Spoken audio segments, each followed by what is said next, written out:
दोस्तों नमस्कार, स्वागत है आपका फिर से एक नए ब्लॉग में। और दोस्तों आज शुरुआत करते हैं एक नए ब्लॉग की। और दोस्तों आज मैं आपको बताना चाहूँगा कि कॉस्मेटिक शॉप को जो है कई लोग जो है बहुत जल्दी जो है शट डाउन कर देते हैं। तो इसके जो कारण है मैं आज आपको बताना चाहूँगा कि जो है वो लोग क्यों इस चीज़ को जो है जल्दी बंद कर देते हैं। इसके जो मेरे पास 3 कारण है, इसके बारे में आज आपको पूरी डिटेल बताना चाहूँगा। और दोस्तों ये जो आज का ब्लॉग रहने वाला है काफ़ी बढ़िया ब्लॉग है। और अगर आपको ये ब्लॉग अच्छा लगता है तो इसको शेयर, सब्सक्राइब और लाइक करना।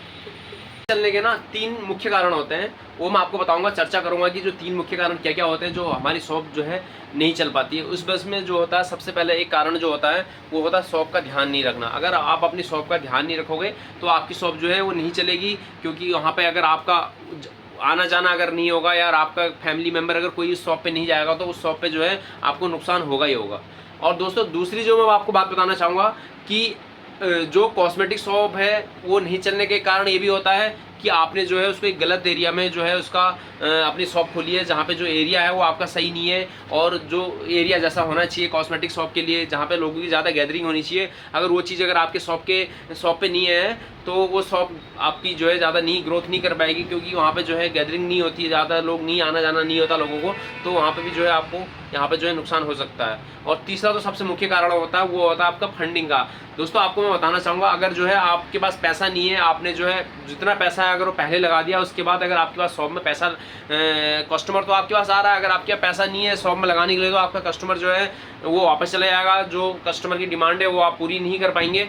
तो इस चीज़ ये 3 मुख्य कारण होते हैं, इसके बारे में हम डिटेल में बात करेंगे। अब दोस्तों मैं आपको बताना चाहूँगा कि जो शॉप नहीं चलने के मैंने जो आपको 3 कारण बताए थे, इसमें जो सबसे महत्वपूर्ण जो एक कारण होता है वो होता है आपकी, मैंने आपको बताया ना, एक एरिया एक ऐसा होना चाहिए आपके पास। अगर एरिया अच्छा नहीं है तो आपकी जो है शॉप में जो है आपको काफ़ी दिक्कतों का सामना करना पड़ेगा।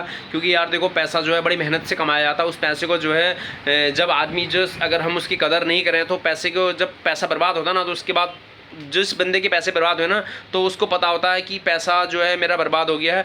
तो इसलिए जो है जो भी कदम उठाने हैं वो सोच समझ के उठाने चाहिए, क्योंकि बिज़नेस करने के लिए जो है दोस्तों आपको बताना चाहूँगा कि इसमें जो है पैसा और दिमाग दोनों चाहिए होते हैं। अगर हमारे पास पैसा नहीं है, पैसा है और दिमाग नहीं है, तो हम तब भी फेल हो सकते हैं, क्योंकि इसमें बहुत सारी चीज़ें होती है मार्केट में। मैंने आपको बताया ना, पिछले ब्लॉग में आपको बता रहा था कि कंपटीशन इतना सारा है, और जो है जो आसपास के दुकानदार वाले हैं वो भी काम कर रहे हैं। क्योंकि देखिए है कि हमारा ही नहीं, सबका घर चलना चाहिए, सबका आदमी जो है अपनी अपनी शॉप पर जो है काम करता है, अपने अपने तरीके से काम करता है। हर आदमी का जो है काम करने का तरीका अलग होता है। आप लोग जो है 10-20 लाख रुपए का अगर आइटम लगा डाल के अगर शॉप में बैठे हैं, तो अगला बंदा भी जो है 1-1.5-2 लाख रुपए का माल डाल के ठेली में भी सेल उतना ही कर लेता है। हमसे अच्छी सेल वो लोग, क्योंकि हमारे शॉप पे अगर कस्टमर आएगा तो बार्गेनिंग भी करता है, 10 चीज़ें होती हैं। और दोस्तों इसका विशेष ध्यान दें, मैंने आपको बताया था कि एक एरिया अगर आप नई शॉप अगर ओपनिंग कर रहे हैं, नई शॉप की अगर सोच रहे हैं, तो सबसे पहले अपने मार्केट का जो भी एरिया है, एक अपना एरिया अच्छा देख लें कि किस एरिया पे जो है आपको काम करना है।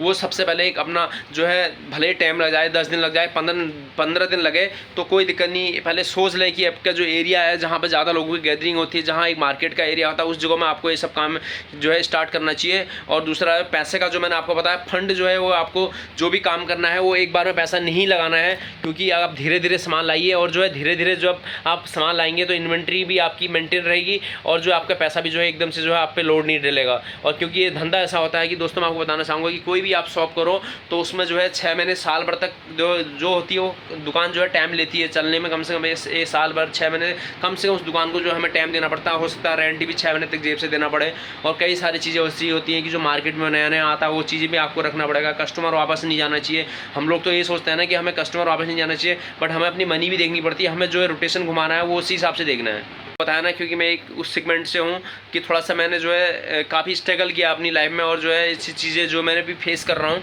तो वो सब चीज़ें जो है मैं आप तक जो है उस बातों को साझा करता हूँ कि कभी भी हो किसी को नुकसान नहीं होना चाहिए। और जो है आप जो भी प्रोडक्ट रखें, चाहे आप जो भी पैसा लगाएं, काफ़ी सोच समझ के उस चीज़ को पहले काम करना, क्योंकि आपको किस दिशा में काम करना है, कहाँ पे करना है, आपकी जो है एक जो है सबसे पहले कि आपके अंदर की जो मन की जो बात है उस चीज़ को आप ज़रूर जान लें कि आपको करना क्या है। पैसा, कई लोगों के मेरे पास कमेंट भी आ रहे थे कि कल हम भी कॉस्मेटिक शॉप खोलने की सोच रहे हैं, और जो है कितने बजट में खुल जाएगा। अब मैंने इसका जो एक पिछला ब्लॉग बनाया था कि कॉस्मेटिक शॉप खोलने के लिए कोई बजट की कोई वो नहीं होती है। एक न्यूनतम जो है आपके पास इतना होना चाहिए, और अधिकतम की उसकी कोई सीमा नहीं है कि आप कितना जो है आपके पास पैसा है, कितना आप पैसा लगाना चाहते हैं। ये सब चीज़ के बारे में एक ब्लॉग बनाया था। और दोस्तों कंटिन्यू जो है मैं इस चीज़ के बारे में ब्लॉग बना रहा हूँ, कॉस्मेटिक के रिगार्डिंग में फ़िलहाल अभी ब्लॉग बना रहा हूँ। सो जो है थोड़ा सा आप सपोर्ट करना जो है, अगर आपको ब्लॉग अच्छा लगता है तो उसके शेयर सब्सक्राइब और लाइक करना। फिर मिलता हूँ आपको नेक्स्ट ब्लॉग में, तब तक के लिए बाय बाय।